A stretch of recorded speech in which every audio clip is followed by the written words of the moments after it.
La radiación, siempre un factor que está presente, las bajas temperaturas. Cada accidentado en la montaña habitualmente termina con hipotermia y si es que no es rescatado a tiempo, etc. La escasez de agua, de alimentos, las caídas de rocas, hielos o avalanchas, es decir, el riesgo que lo mismo que produjo la lesión sigue exponiendo en riesgo a la persona mientras espera rescate o a las personas que lo están asistiendo. Y esto genera múltiples problemas de salud. El primero es el mal de altura, que vamos a ir viendo, traumas, politraumatismo, TEC, problemas musculoesqueléticos, que vamos a ir detallando más adelante, problemas de la piel, las ampollas tal vez el problema más frecuente que enfrenta el trequero o el montañero, quemaduras, laceraciones, picaduras por insectos, mordeduras de serpiente, etc. Congelaciones, es un efecto muy importante, lamentablemente no nos va a dar el tiempo para tocar el tema de las congelaciones porque es muy extenso. Desnutrición y deshidratación, ¿para qué decir? Problemas tromboembólicos. Y esta lista sigue, suma y sigue. Aparato respiratorio, frecuente la tos, la sinusitis, por la deshidratación, la alteración de los fluidos, de las secreciones del aparato respiratorio alto, se generan problemas infecciosos secundarios, gastrointestinales o problemas sanitarios, diarrea, eso está múltiplemente estudiado. Más del 50% de las expediciones de más de 7 días, alguna persona tiene diarrea o genera diarrea en toda la expedición. Son elementos que hay que considerar. Vómitos, dolor abdominal de causas inesperadas. Problemas genitourinarios, infecciones, pueden aparecer pacientes con cálculos renales por la alteración de la ingesta de fluido, alteraciones en la frecuencia de la micción, etc. Problemas oculares, ceguera, trombosis retiniana, hemorragias retinianas, todo eso asociado a tanto a la radiación, a la altura, etc. Problemas anímicos, problemas de inmersión, una persona que haciendo una tirolesa en un río, cae al agua, se ahoga, es decir, estamos expuestos a muchas cosas. Caídas de rayos, está bastante descrito, ataques de animales, campos minados. En el norte de Chile, lamentablemente, hay muchos parques y muchos cerros que todavía hay campos minados, hay que informarse de eso. A veces las minas pueden ser un problema y hay que mantenerse alejado de ellas. El 75% de las personas que suben sobre los 3.000 metros, a pesar de que sobre los 2.500 ya puede haber mal de altura, van a presentar algún síntoma de mal agudo de montaña. Depende evidentemente de la altura y de la velocidad a la cual lleguemos a esa altura, tanto la hipoxia como la hipobaria, es decir, disminución de la cantidad de oxígeno del aire. Acuérdense que la proporción atmosférica se mantiene constante y el aire es más liviano y por lo tanto la cantidad de oxígeno a medida que ascendemos disminuye. Se producen alteraciones fisiológicas respiratorias, circulatorias, endocrinas, aumento de la permeabilidad capilar. Ese es el fenómeno más inmediato que genera todos los síntomas.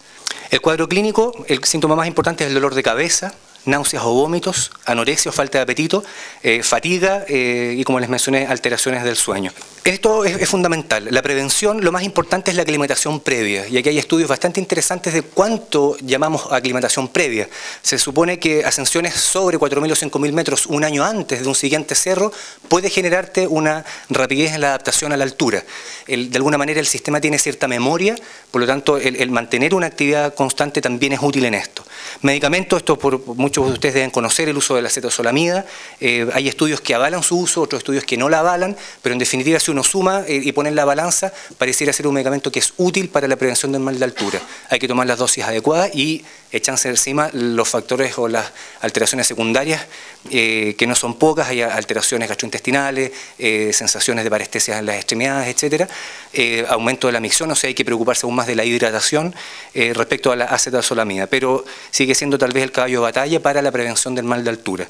Fundamental la hidratación, si bien no está del todo demostrado que sea 100% efectiva, mantener una hidratación adecuada es fundamental, y ciertos tipos de alimentación también son claves para mejorar la adaptación a la altura. Problemas musculoesqueléticos asociados al trekking son múltiples, lesiones ligamentosas, ya sea de tobillo o rodilla. Las lesiones por sobreuso son las más frecuentes, síndrome de la bandilotibial, como ya mencionaron, las tendinopatías, bursitis trocanteriana, porque tiene que ver con el mismo fenómeno de ejercicio repetido por largo tiempo. Fracturas son menos frecuentes, alrededor de un 10%, si uno suma las estadísticas de varias partes del mundo, que pueden ser agudas, es decir, por una caída que fractura un hueso, o por estrés, que también tiene que ver el ejercicio repetido. Y hablemos del esguince de tobillo. El mecanismo más frecuente es la torsión, ¿verdad? Esto está bastante bien establecido.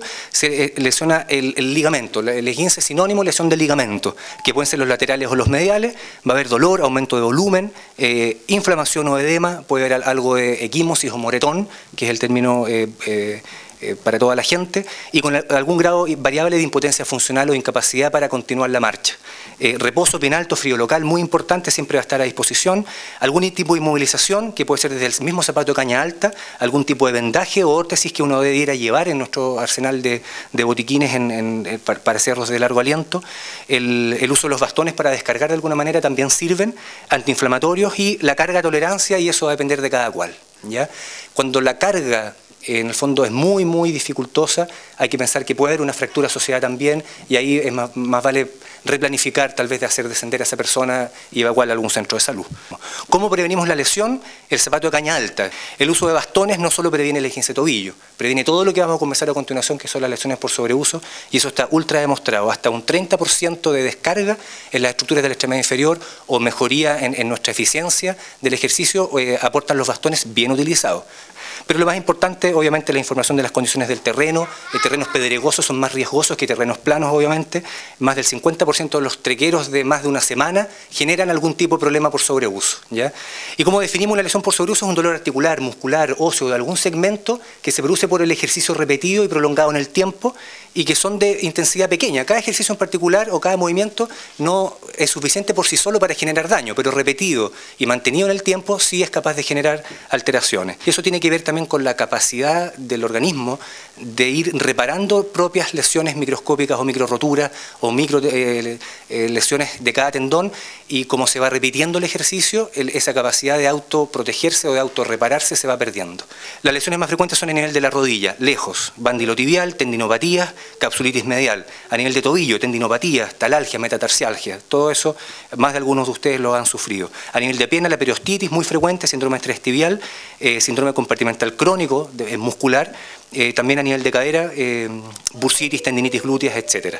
La indumentaria adecuada, como conversamos el tema de los zapatos, si bien hay ciertos bemoles, y el entrenamiento. El entrenamiento y la preparación para el ejercicio prolongado es fundamental. Aquí también el fortalecimiento muscular y mantener buen tono muscular y la elongación es clave. El tratamiento en terreno es re importante. Hay que hacer pausas según el dolor. Esto también le pasa a los que entrenan maratón, que tienen que ir haciendo pausas para tratar de que el tejo vaya cada vez más lejos en el momento en que aparece el dolor. Aplicar hielo, antiinflamatorio y las elongaciones. En esas pausas hay que agregar elongación. Las tendinopatías también son frecuentes, rotulena y cuadricipital, dan un dolor en la región anterior de la rodilla, no tan severo y no tan invalidante la mayoría de las veces respecto al tracto iliotibial. También tiene que ver con las bajadas en distancias largas, se da muy frecuentemente en trekking largo como el del Torres del Paine, por ejemplo. La periostitis también es frecuente, se da alrededor de un 10% de los trekking de más de 10 días, eso está estudiado en los parques nacionales norteamericanos, o síndrome de estrés tibial medial. Hay un dolor en toda la cara anterior de la pierna, como se ve en esta foto, también largas distancias, y aquí básicamente el reposo es fundamental.